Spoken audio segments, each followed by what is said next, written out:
This is Dueling Pistols, where history draws first and legends never die. No fluff, no filters, just raw stories of grit, blood, and legacy.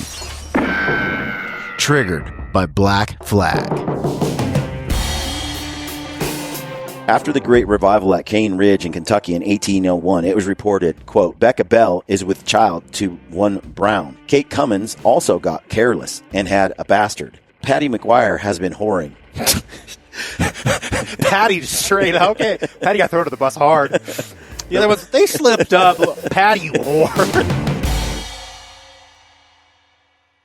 All right, welcome back to the podcast. I am your host, Brian Call, and I'm joined tonight, by my brother, Brent Call. How are you, Brent? Well, thank you. Good. All right, we're getting back to the story here with Boone. We are deep into Boone's life. We're reading the book Boone, a biography written by Robert Morgan. And here we are. And where we left off last, do you recall? It was a little horrific. It was a little dark chapter there. Dark, yeah. We lost Ned. Boone. Horrifically lost Ned. It was Edward, Boone's Boone's brother. And then we also, Crawford got tortured over the fire. The white people killed a lot of pacifist Indians by clubbing them to death. Because they didn't want to use up their ammo? I guess. I mean, there's a little bit of, there was a lot of violence on both sides at this point in U.S. history.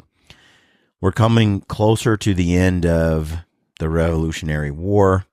We're getting there. But where we left off, Boone had become a legislator, remember? And his buddy was like, Captain Boone or whatever. And got himself caught. Yeah. So a bunch of that stuff went down. Here we are, though. We're jumping ahead now to later part in Boone's life.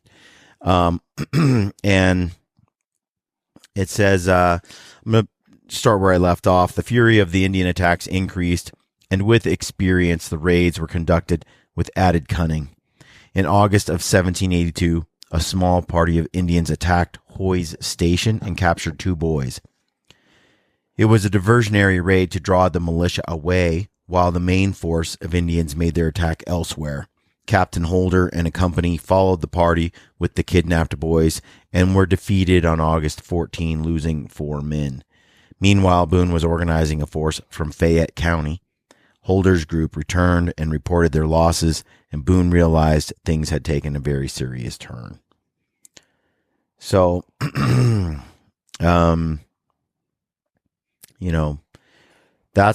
where we're at. We're moving on to, this is chapter 14. Father, I won't leave you. So in 1782, it says at least 300 warriors were gathering in Ohio in August to attack the Kentucky settlements. Led by British officers and Wyandots, the army included Delawares, Mingos, Miamis, as well as some Shawnee and Cherokees. Perhaps there were more than 500 or 600. Whew! Before they left Ohio, Simon Girty, the white man raised by Indians who had joined the British and Indian forces in 1778, roused them with a passionate speech. He concluded his oratory with this paragraph. Brothers, the intruders on our lands exult in the success that has crowned their flagitious acts. I think flagitious acts. I know what flatulent is. They're planting fruit trees and plowing the lands where not long since were the canebrake and the clover field. Was there a voice in the trees of the forest or articulate sounds in the gurgling waters? Every part of this country would call on you to chase away the ruthless invaders who are laying it waste. Unless you rise in the majesty of your might and exterminate their whole race, you may bid adieu to the hunting grounds of your father, to the delicious flesh of the animals with which they once abounded, and to the skins with which you were once enabled to purchase your clothing and your gun. Nope, rum. It is impossible to read Girty's words without hearing the truth in them. By 1782, the Shawnees and the Mingos and the Delawares and Wyandots knew it was now or never. Either they drove the white settlers out of the Great Meadow, or they would lose forever their finest hunting ground and therefore their relatively luxurious lifestyle on the rivers in Ohio. What had once been Indian backyards have become Indian graveyards instead. The Iroquois had been driven from their lands in New York and forced to surrender to General Sullivan in 1779. George Rogers Clark had already taken forts farther west along in the Mississippi. The buffalo were rapidly vanishing from middle ground. As the British war back east wound down after Yorktown in October 1781, the Ohio Indians felt more desperate about their future than ever. So there was burned crops, burned villages, murdered chiefs, divided councils, civil wars, migrations, towns, forts choked with refugees, economic disruptions, breaking of ancient traditions, losses in battles, and disease and hunger, betrayal to their enemies, all made the American Revolution one of the darkest periods in American Indian history. It was a battle, man, for an ideal. Yeah, could you imagine living in a place your whole life, like the cane brakes? Him talking about like the cane brakes being gone. Brian, they did such a good job getting rid of the cane brakes. I didn't know that we had bamboo like forests in America. They did a really good job of getting rid of the cane brakes. Yeah. I see where they're coming from. A lot of things. Well, like the passenger pigeon. Yeah. Mm-hmm. And you got to imagine all the other things that are just disappearing off the face of the land that have been there forever, for as long as your people can remember. Oh, things were different. They're scared. I mean, things were changing. They were being pushed out for sure. And you have so many different entities fighting for the landscape and for the area and the resources that it's a full out war now. And during war, violence, just dark things happen too on all sides generally. It says the war had promoted unity among the Indian nations and then destroyed that unity. The desperation in Girty's speech was real and justified. They had to act immediately and they had to win. It's a lot harder to fight a foe that has no other option, like their heart's in it.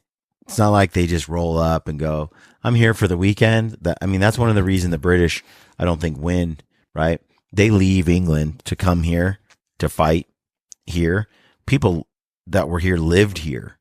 Their back is against the wall. There's no home to go to. There's nowhere to retreat. No, and there is no surrender without, being found treasonous against the crown. There is no going back once you tried to fight the British Empire like that. You don't want to be on the losing end of a civil war. So it says Simon Girty was one of the most controversial figures in the American frontier.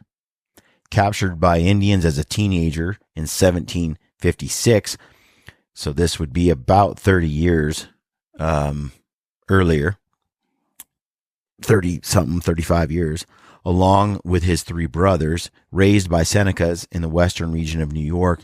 He served as a scout and interpreter for the Americans at the beginning of the Revolution, but switched to the British side in 1778 when he was not paid the $2 a day he had been promised.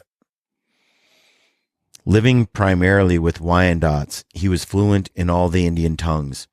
He befriended both Boone and Simon Kenton when they were captives of the Shawnees, back when Blackfish had him, and he was Chautauqua. But because of his leadership in raids on Kentucky and his presence at the torture of Colonel Crawford, he became a hated man on the frontier, viewed as a devil, a friend of demonic cruelty. Following his exhortations, he and his brother George helped lead the raid on Bryan Station a few miles northeast of Lexington on August 16, 1782. Along with three British officers, William Caldwell, Alexander McKee, and Matthew Elliott. The attack on Bryan Station began with eerie silence. So he's over there fighting with the British. Well, there's 400 to 600 Indians and the British, or 400 to 600 folks. I didn't quite, a lot. There are a lot of Indians, a lot of British. The Indians osmosed. How do you like that word? Osmosed. The Indians osmosed through the woods in the night and early morning, took positions under cover around the fort. Osmosis. Mm-hmm. It kind of means, what it means is, you kind of absorb it. It's to absorb something through the skin. It's kind of the past tense of osmosis. Mm-hmm. Yeah. So they just sort of were absorbed through the woods, oozed through the woods quietly, and became one with the woods. The dictionary's example for this is publishing companies osmosed like amoeba into even larger conglomerations. That's a scary sentence. It says the Indians were not certain how many men were in the fort or how many had been drawn away by the diversionary raid on Hoy Station a few days earlier. With the Indians were prisoners taken 2 years before at Ruddles and Martin stations. No one is sure why the prisoners were brought along to observe the attack, but they were there. Bryan Station is always referred to as a station and not a fort because it was founded as a private settlement by the Bryan family. Remember how a station was kind of one step below was Boone Station, and then not Boone's Fort because it's like a step below, a military enterprise. It's also like a family fort instead of like a public fort.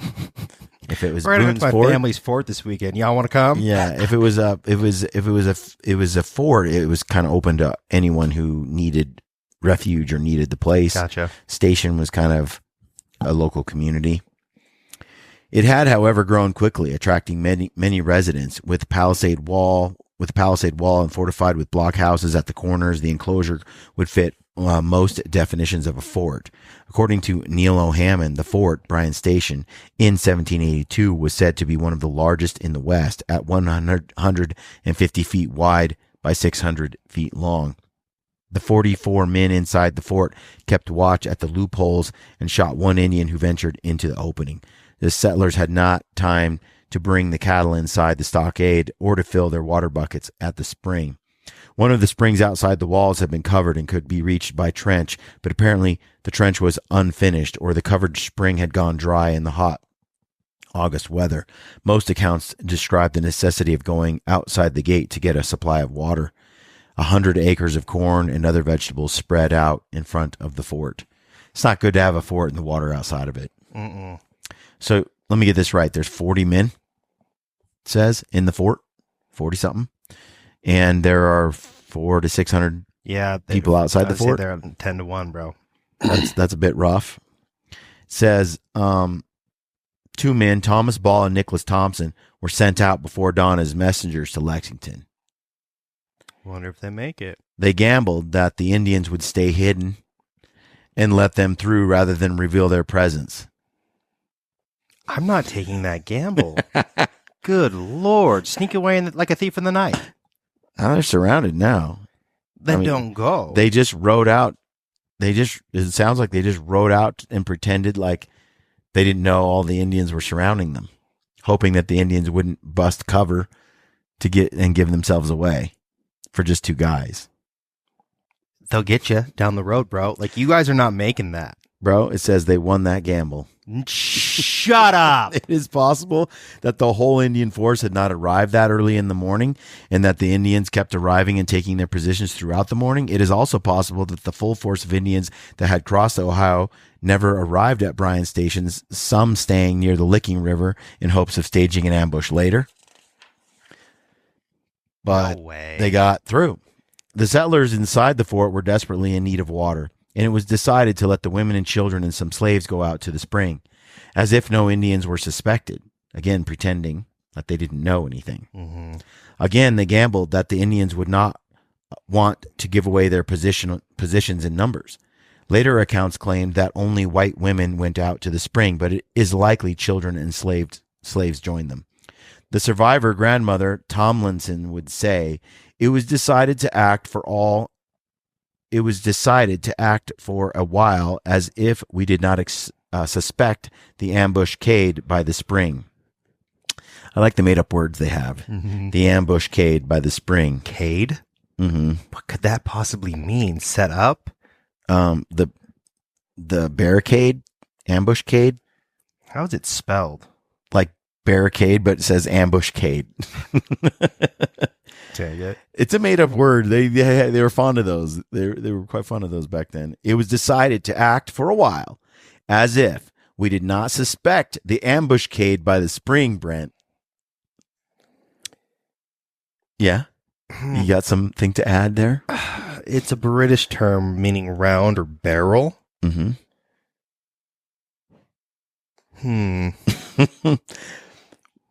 I don't like it. We were not all to go in a crowd, but string along 2 or 3 together. Before the women and children and slaves ventured outside, a prayer service was held inside the fort. Grandmother Tomlinson later told the Madison Democrat that, from that awful hour, I date my hope of heaven. The water carriers took off their moccasins and filed out through the gate, carrying every noggin and piggin available. What's a noggin and a piggin, Brent? A noggin?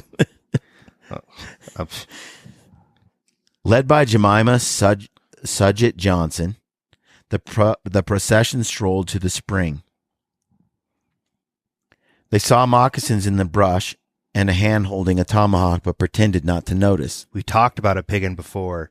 It's kind of like those weird wooden ladles that they have, like you see people scooping up for water.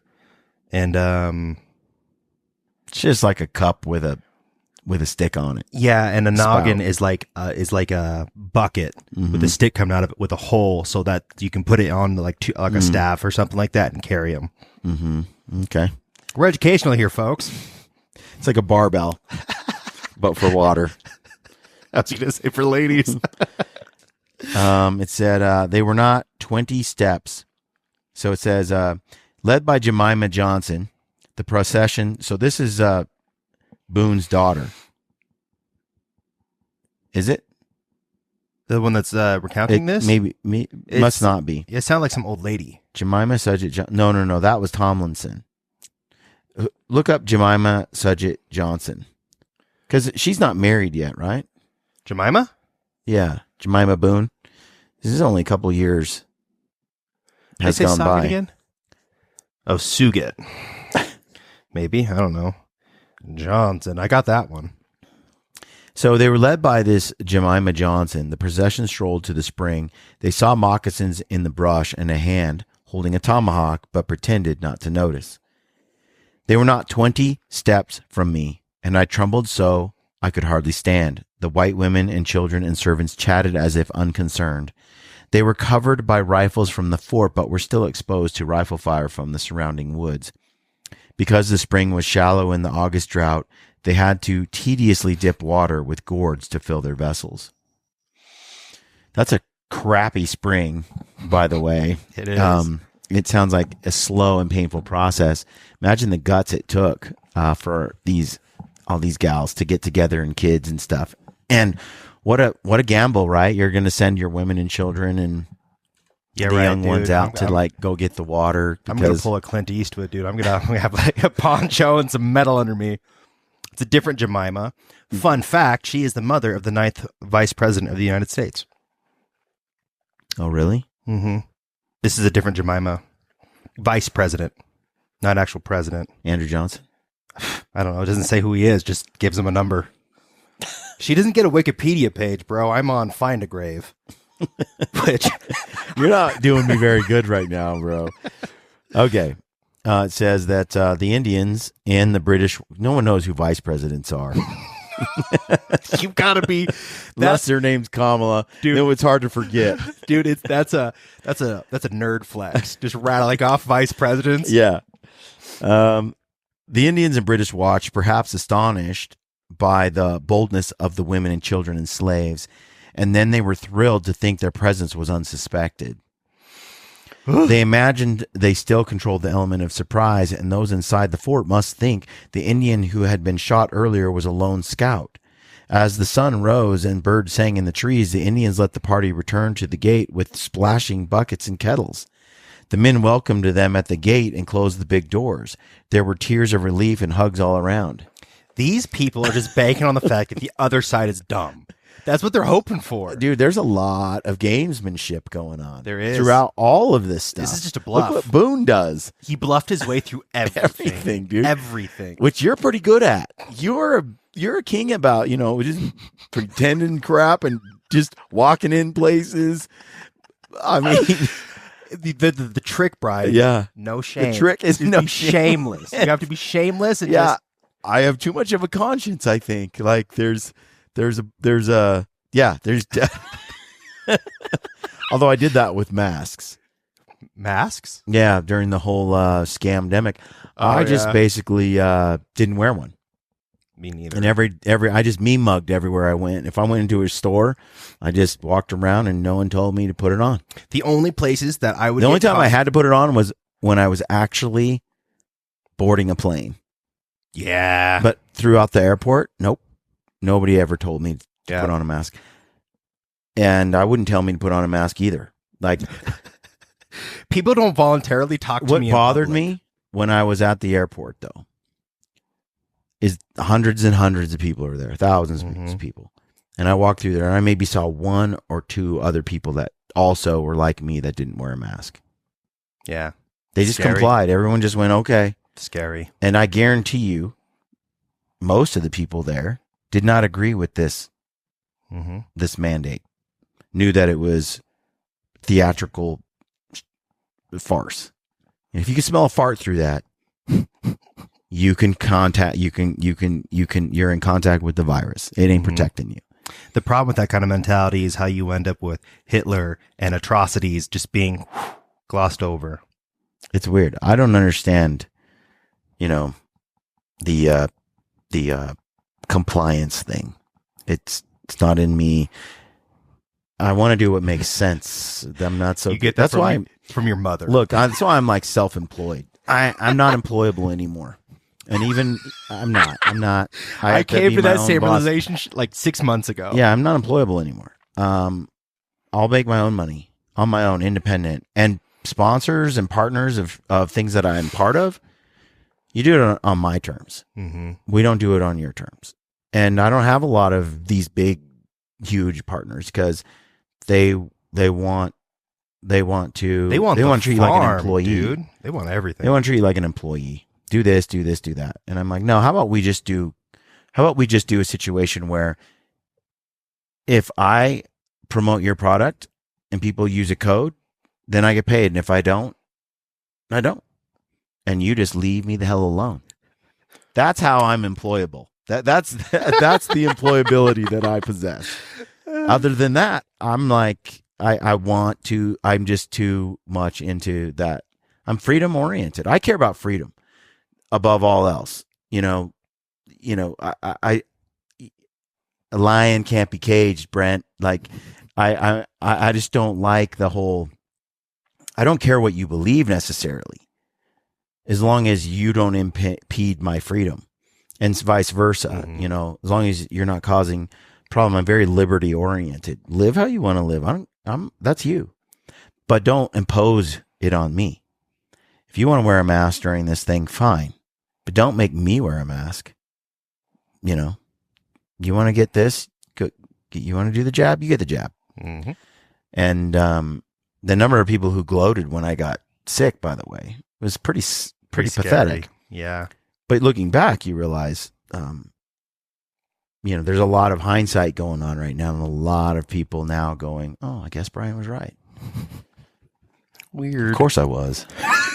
Okay. Back to the book. It says, the Indians and British watched, perhaps astonished by the boldness of the women and slaves. So, they're this boldly walking out there. The girls were awesome. The women just chit-chatting, prattling on, getting water and doing their whole thing, hoping they weren't ambushed, mugged, shot by Indians, murdered, raped. And then and they got it all, tons and tons of water, and walked back in. And the Indians were sitting there going, no way. Did we really trick them? We tricked them. We tricked these dumb whiteys. And so they're out there in the woods. And so here you go. This episode in the siege of Bryan Station, often retold over the years, has a resounding significance in the story of the frontier. Though overshadowed by the men in most histories of heroic action in the settlements, it can't be repeated enough that the women made it possible to claim and hold land in Kentucky and elsewhere. In the August heat, it is unlikely Bryan Station could have held out for long without the supply of fresh water brought in so boldly by the white women and children and slaves at dawn. As the sun got higher and the day hotter, the Indians in the woods, assuming they had not been spotted, waited for the men to open the gates and go out to tend the stock and work in the fields. But the gates remained shut and all was quiet except for a crow here, a squirrel chattering there. It has been assumed by most historians that a large force of Indians and British militia surrounded Bryan Station that day but remained hidden in the woods. The British officer Caldwell later said 300 Indians took part in the raid, but most accounts mention the eerie silence and the spooky sense of a vast number lurking out of sight. Apparently, the large force was never actually observed by those inside the fort.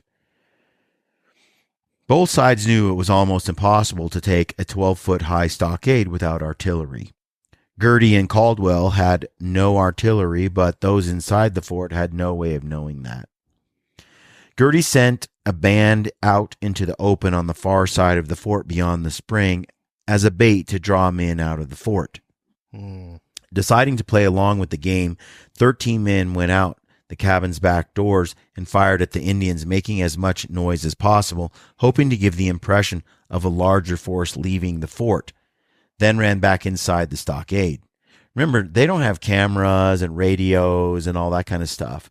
So they went out the back acting and trying to sound like a whole bunch of men had just left, hoping that the other side would then probably storm the gates when all the men had actually run back into the fort. And because it would take a while for the message to make it all the way around that they didn't actually leave the fort. You know what I mean? Mm-hmm. It's hard for us to picture because we have so much tech today. But it says that trusting the garrison had been emptied, Girty ordered his forces to begin the attack, so it worked. So they ran out the back, boom, boom, boom, and made it sound like they had chased all these Indians down. Really, they all ran back into the fort and shut the doors. And then Girty thought that the whole place had been emptied and that they got tricked everyone from leaving. Now they're going to attack all the women and children still left in the fort. The clearing beside the cornfield was narrow, and Indians had to run out into the open to fire within range of the walls. Riflemen inside picked them off as they dashed into the open. A few Indians reached the fort and set the outside cabins on fire. As the Indians withdrew from the first attack, the cabins blazed in the wind, sending showers of sparks into buildings into the enclosure. The dry shingles and poles caught easily, but luckily the wind shifted and turned the showers of sparks away from the fort. Say, man, they've only got so much water. You don't want to be putting out a fire. After the first assault, those in the stockade were relieved that no sign of artillery had been revealed. If the Indians and British had artillery, they would have already used it. The firing began again and continued for hours. As Indians came out into the open to fire, a few at a time, the riflemen from the fort continued to pick them off. The settlers in Kentucky had learned a great deal about defending themselves since the siege of Boonesboro 4 years before, and there were no trees close to the fort for the Indians to hide behind. After hours of fire on the fort, only 2 inside the stockade had been killed. Dang. Because they could not get close enough to use torches, the Indians shot fire arrows into the stockade. If an arrow stuck in a roof and caught the shingles, a child was sent to knock the burning shingles loose. Woo! All hands on deck. One fire arrow was reputed to have landed near a cradle.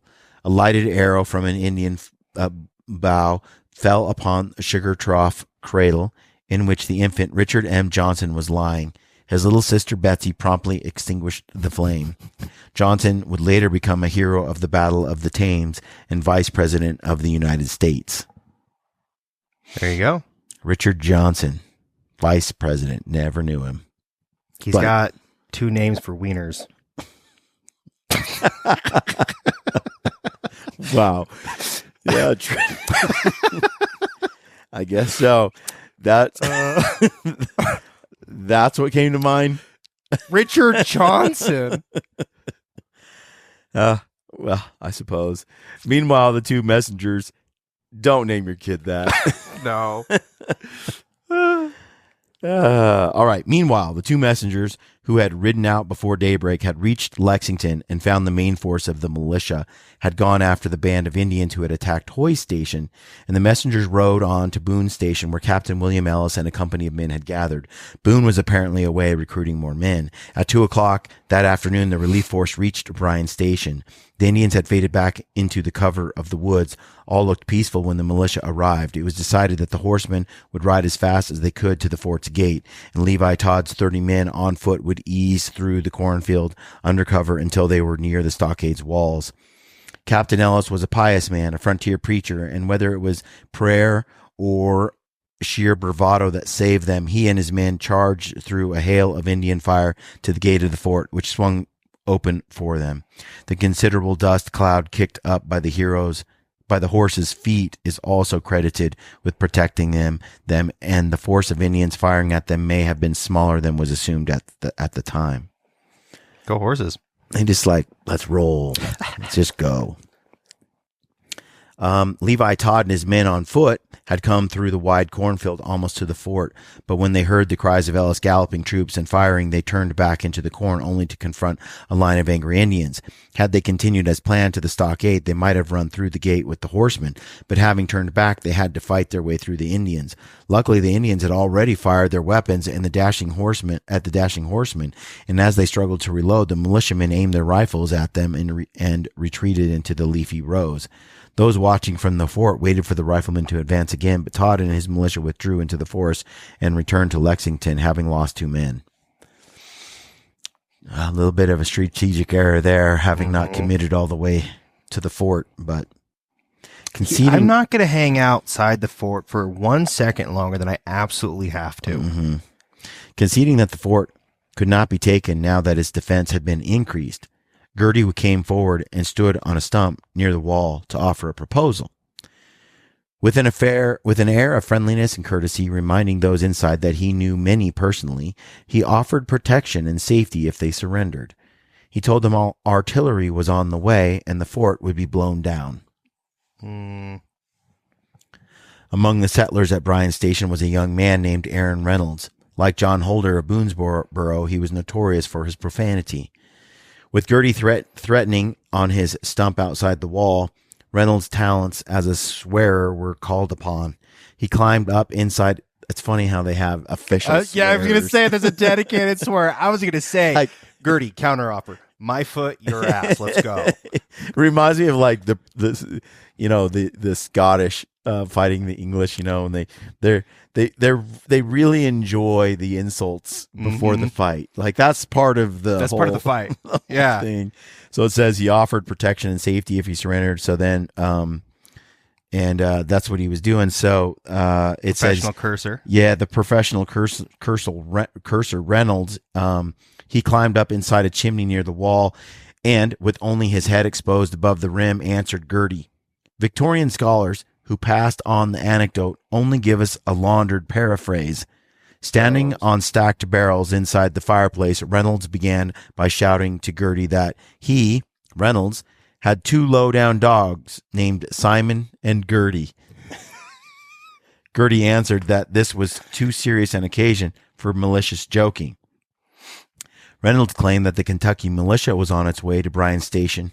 In one version of his remarks, he began by shouting, know you, yes, we all know you well, know Simon Girty, yes, he is the renegado, the cowardly villain, who loves to murder women and children, especially those of his own people.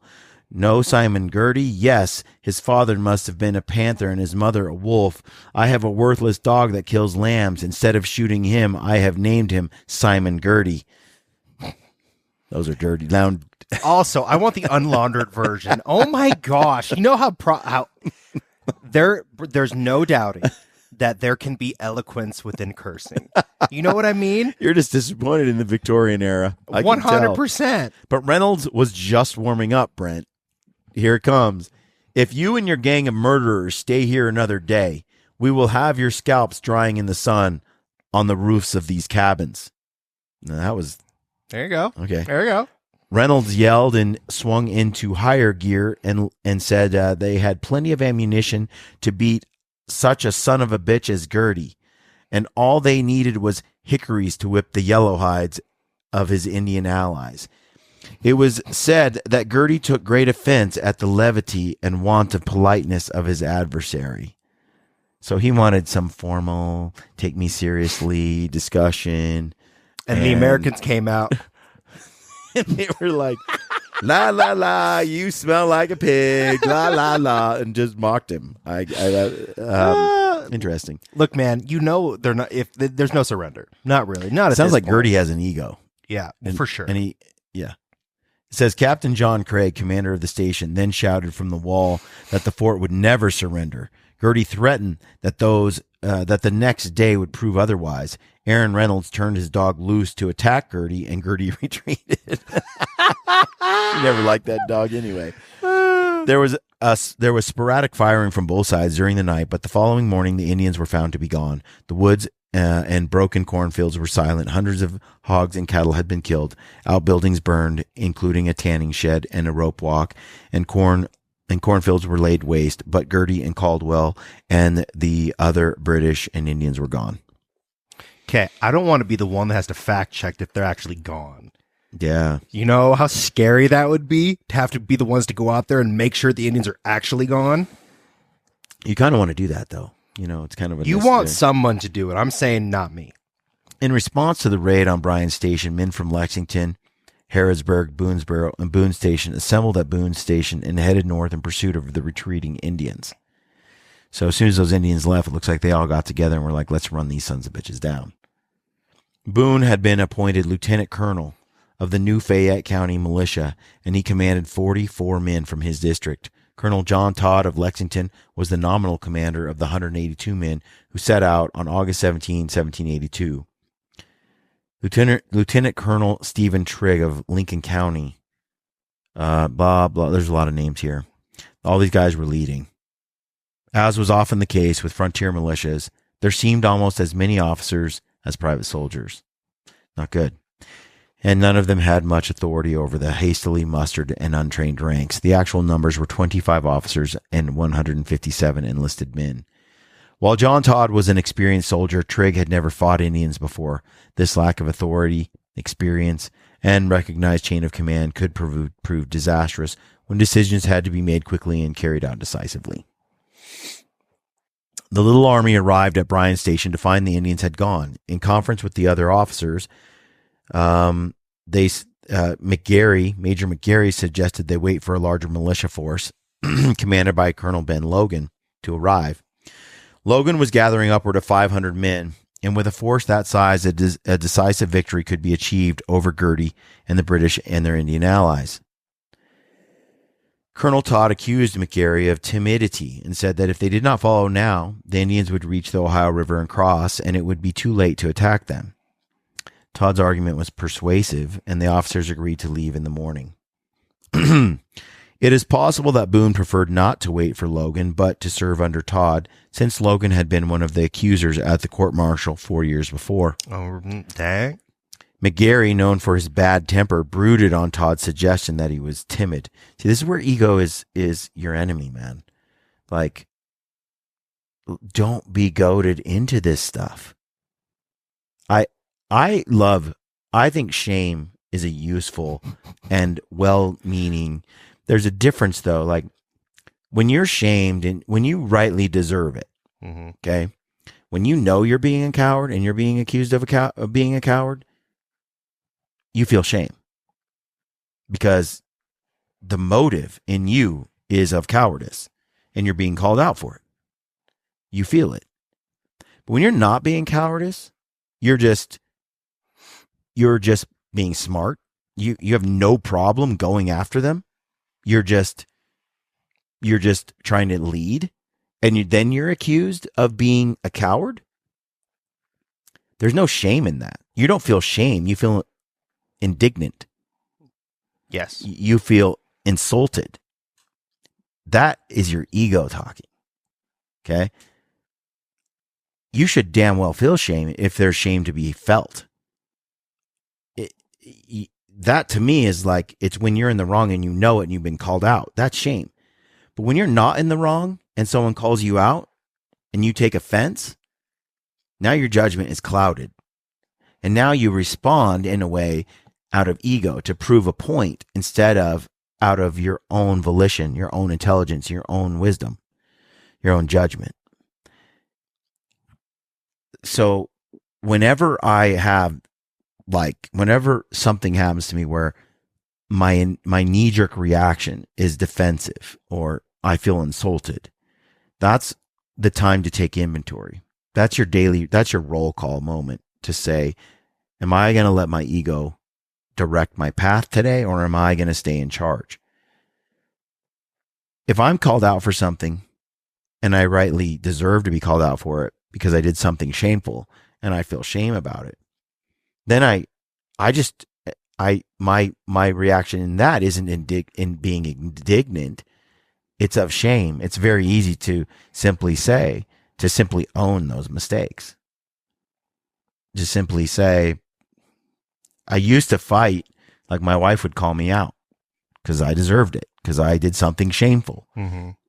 And when I say shameful, I'm saying like on a scale of, I said I'd take out the trash and I didn't do it. And she comes out and she's like, this is the third time you said you'd do something and you didn't do it.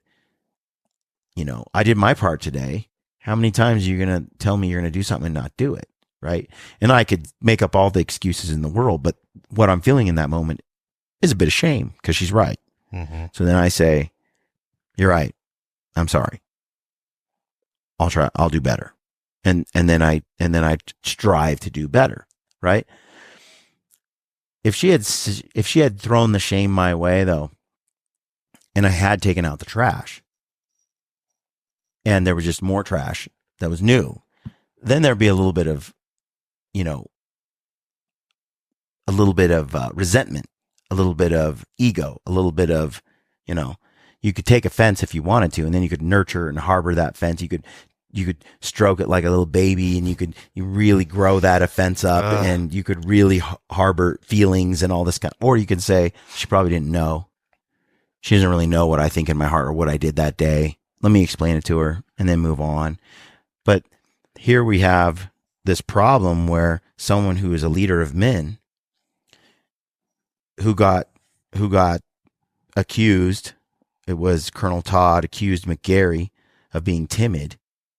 McGarry wasn't being timid, but now he's mad. Now he's known for his bad temper. So now, because he's emotional, now he's brooding on Todd's suggestion that he was afraid. Now he has something to prove to show that he wasn't afraid. It's a different emotion than shame. And it's a more dangerous one, I think. On the frontier, no suggestion could hurt a man's pride more than the hint that he was a coward. In a world where the willingness and ability to defend oneself with a gun or knife or fist could be a daily necessity, it was dangerous to be thought timid. Yeah, I was going to say, you got to know that the guy in that foxhole with you, he's going to fire back with you. Like, you got to be able to rely on that guy. The adage was that cowards did not even start out and the weak died on the way to the middle ground. Dang. Kentucky. Yeah, the cowards didn't even leave and the weak died. So that's all the more reason for McGarry to be like, hey, I'm here. Yeah. Shut up, Todd. That sounds like a Napoleon Dynamite quote. Shut up, Todd. It does. After they left Bryan Station on August 17, Girty and the Indians followed an old hunter's trail down Elkhorn Creek, then turned north, arriving at the ruins of Ruddle's Station near the end of the day. Crossing the Licking River, they camped for the night near the ghostly ruins 22 miles from Bryan Station. On August 18, the militia rode north, following the Indian trail to within a few miles of the lower Blue Licks. As they traveled, Boone noticed a peculiar paradox. From the number of campfires at the Indians' campsites, where they had feasted on cattle from Bryan Station, he estimated there were nearly 500 in Girty's party. The Indians left many signs, broken twigs, as if hoping to be followed. According to John Mason Peck, their campfires were left burning, their trail was plainly marked, and every indication showed that they desired a pursuit, for they even marked the trees with their tomahawks along their path. Boone thought they might have walked in each other's tracks as though trying to conceal their large number. Dang. But they weren't doing that. Or no, he said they were. They were leaving a trail, but making it look like there were fewer of them. I feel like that would slow you down quite a bit to do that, though. Boone knew an ambush was one of the Indians' favorite tactics, and all the signs pointed to an ambush. The militia arrived at the Licking River near the Blue Licks early on Monday morning, August 19. One version of events is that Todd and Trigg called a meeting of the officers, and Boone warned them that an ambush was likely. He pointed to the terrain across the river, where the stream made a long looping bend, roughly in the shape of a sock. Much of the rising ground inside the loop had been licked and trampled bare over the centuries, but farther up the hill on the higher ground, the three ravines dropped off the height down, going down to the river. On the right, a razor-backed ridge ran above the trail, giving a commanding view of the approach uphill. It says, when the Kentucky militia arrived, they saw some Indians hurrying across the river, the spies who had been monitoring for their approach. Some accounts say the officers held a conference while several Indians strolled out in plain view far up the hill smoking their pipes. Boone pointed out that they were decoys, hoping to suggest that there were just a few unsuspecting Indians in the woods across the hill and that the large forest was already far away near the Ohio River. Boone had hunted and camped at the Blue Licks many times. It was here he had surrendered the salt boilers to Blackfish and the Shawnees. It was near here that he had rescued his daughter Jemima and the two Callaway girls. They wished to seduce a pursuing enemy into an ambush, Boone argued. Boone's experience and his argument and the evidence he had presented seemed to persuade Colonels Todd and Trigg to wait for Logan's larger force. Remember, Todd is the one who who said, "Hey, you're timid," to McGarry. It says, I caution you against crossing the river at any rate before spies have reconnoitered the ground, Boone added. It was at this point that McGarry, still smarting from Todd's humiliating suggestion at Bryan's Station, asserted there was no reason for delay. Way to change your tune there. Ego. And Boone just told them, didn't he just say this is a trap? It's an ambush? For the sake of argument, the officers began to discuss the choice of tactics. If they decide to attack immediately, what would it be like? Boone suggested that if they made a move now, they should divide their men. And let half cross the river at a ford upstream. Then the two groups could attack the Indians from different sides, weakening the effects of an ambush. Boone's plan might have been adopted and executed by a better organized and better trained force. Neil O'Hammond writes, another account by Boone's grandson was that Boone suggested that they only reconnoiter in the rear of Caldwell, the British officer. This would have been excellent advice to gather intelligence about the size and position of the enemy before rushing ahead. But militias rarely used complex strategies or even flanking movements. They either fired from cover of trees or rushed straight into a battle. So they're just a mob of dudes. They're not trained. They're not a trained unit. You know, they're just a mob of dudes. Two men volunteered to ride along the river looking for Indians, but they came back after a few minutes and reported they hadn't seen any. Well, that don't mean nothing. By godly, McGarry shouted, why not fight them then? And then he turned to Boone and said he had never known Daniel to be a coward before. Jeez, man. Someone needs to get punched in the mouth to stop this nonsense. No man has ever dared to call me a coward, Boone shot back. Tears came into Boone's eyes. He was so surprised and hurt by the accusation. His integrity and long experience with Indians seemed to count for little in the face of such anger. Boone, the man of caution, who tried to avoid bloodshed, calm in emergencies, was swept aside in an instant of fury. In Nathan Boone's account, I can go as far in any Indian fight as any man, Boone shouted back, and took his place in the front of the advancing soldiers, as did the other officers. My gosh, dude. This feels like high school. Do it, you wussy. Nathan's wife, Olive, told Draper that Boone felt McGarry was angry because it was Boone who had suggested they wait for Logan's larger force. As tempers flared, McGarry, still mounted on his horse, yelled, Them that ain't cowards follow me, and I'll show where the yellow dogs are. The men that McGarry had brought from Harrodsburg followed him, and then others followed also. An evil chemistry seemed to be at work. None of the men wanted to be seen by their fellow soldiers as cowards. Once a few went, the others had to go. The colonels watching them followed the excited major, and were helpless to stop the process set in motion. As most of the men rode their horses into the river, Todd and Trigg and Boone rode with them. It was the worst mistake of Boone's life. Some who knew him in later years said he never forgave himself for losing his temper at the Blue Licks that morning. Had he kept calm, as was his habit, he might have prevented the debacle. That he let himself be provoked by the unstable McGarry showed a weakness in his leadership and in his character. It's a bad day, too, probably. You know, like things combined, we're not always at our best. But They've again, been traveling, riding, they're tired. They don't really want to be there. Who knows? But those are all potential factors, right? Mm-hmm. It just goes back to managing ego, man. Managing ego. Do you want someone, like militarily speaking, in charge of you with a big ego? Look, the cultivation of humility is easier said than done. It's a life process. Humility is begat by gratitude. Like there has to be gratitude and thankfulness in one's heart to harbor humility. And humility is the antidote to anger. It's the antidote to ego. And when you're filled with gratitude and thankfulness, and thereby humility, it's very difficult to be roused into anger. So one of the things I think a man can do throughout their life is spend considerable time cultivating thankfulness, gratitude.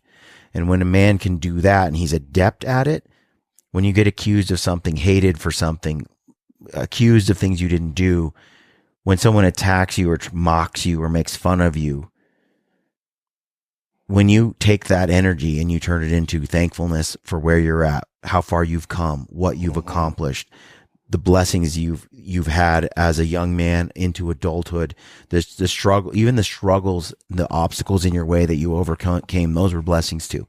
Those were gifts to make you a better, stronger person so that you are where you are today. And when you see the world in that way, then you don't fall prey to ego like other men.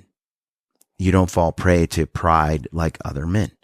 And pride is the ultimate downfall of so many, more than not.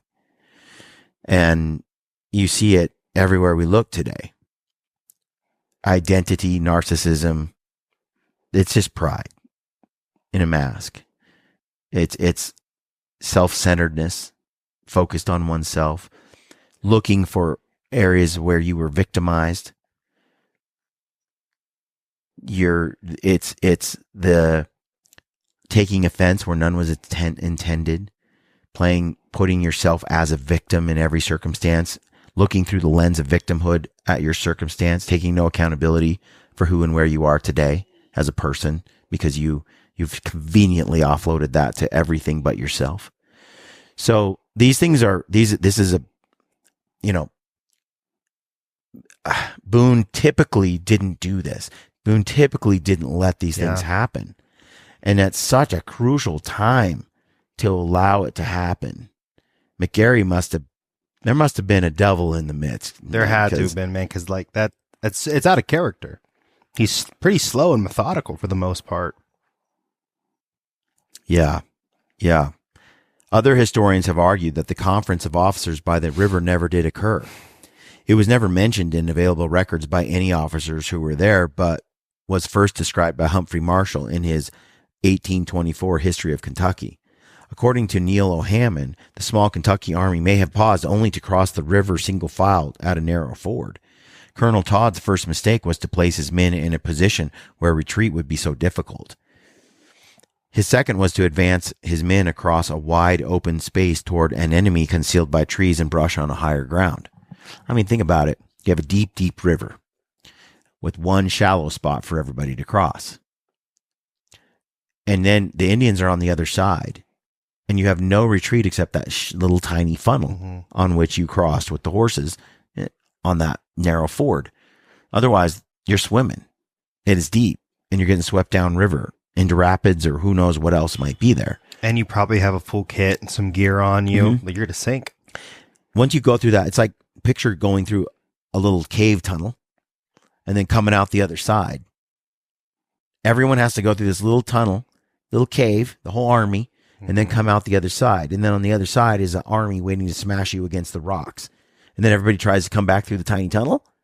No. Not going to work. At least this is a river. You can jump in it, but that river's still a problem. It's why you're crossing at a ford. Yeah. What time of year is this? How cold is that August. water going to be? Okay. It's August. It says late August, September.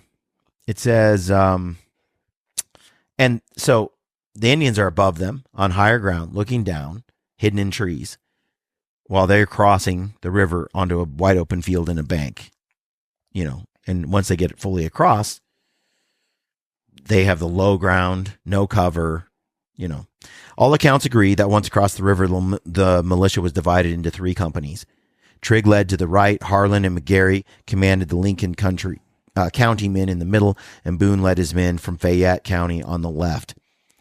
The company included a number of his relatives, cousins, and nephews, as well as his son Israel. According to Levi Todd's letter to his brother Robert, written August 26, 1782, 1 week after the battle, all the men in the militia rode their horses across the river. Still mounted, they crossed almost 3/4 of a mile of open ground sloping upward inside the loop of the river. We rode up within 60 yards, dismounted, gave and sustained a heavy and general fire. Apparently, the Kentuckians did not get off their horses until they were within shooting range of the Indians hidden in the ravines and timber on the ridges. Once on foot, the 3 companies stretched out across the terrain in a long line, holding their rifles ready and advancing toward the brush and scattered trees. About 24 men, led by Major Harlan, did not dismount, but rushed forward ahead of the middle company, perhaps to probe the enemy's positions. Those riders took the first fire, and all but 2 were killed. Dang. If you're going to ride into a 500 Indians in cover, yeah, all but 2 are going to die, at least, if not all. So 10 men die, 2 are still alive on their horse.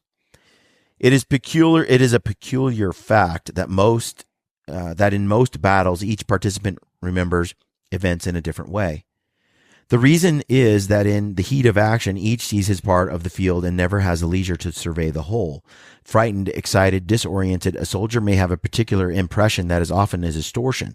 The Battle of the Blue Licks was no exception. Every man who was there and survived told a somewhat different version of events. The battle, once it began, unfolded quick as the flash and the crash of lightning followed by thunder, and was over so soon many were not sure exactly what had happened. If you think of it as like a football game, you know, they snap the football and then boom, everything goes out. A lot of people don't know what happened. They were doing their part on the field, but they don't actually know what happened over there. And it happens fast. And without some high level overview or ability to see, you're kind of like lost. And that's just a kind of a microcosm example. Another example would be when we hunt and we film the hunts, we have, we often remember a totally different set of events that happens. So Lampers will have something go down and I'll see it and he'll see it. And both of us, I've done this with Brad too.